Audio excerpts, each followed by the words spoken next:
when stuff happens at my job and in my family and my finances, I understand you're not trying to get the stuff, you're trying to get me, and you can't have me. He messed with Job's possessions, he messed with his health, he messed with his relationship, and none of that was what the devil was after. This is why the enemy gets so frustrated with you, because after all you've been through, you still here.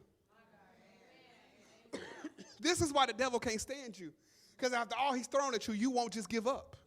As many times as he's tried to knock you down, you keep coming back to church. As many times as he's tried to break your heart, you keep lifting up your hands. As many times as you've been betrayed, you keep giving back to God for what God has done to you.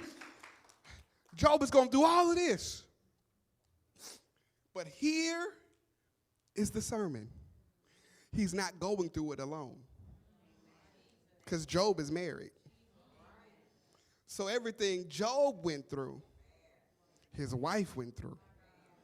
And while Job is sick and literally scraping sores off of his body, 2 seconds from death, his wife looks at him and says, boy, you just ought to curse God and die. Now, whenever we talk about this woman, we judge her reaction without exploring her reality. This is what people in culture do. People look at how you reacted, but not look at the pressure you were under.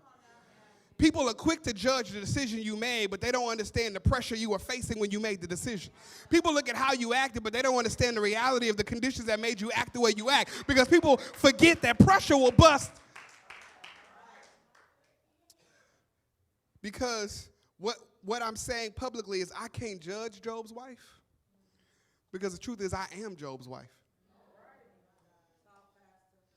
Job's wife represents anybody that has said something or done something under pressure and you wish you could take it back.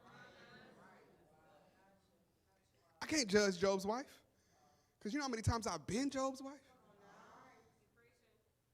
Okay, you judging because maybe you never said something like Job's wife said.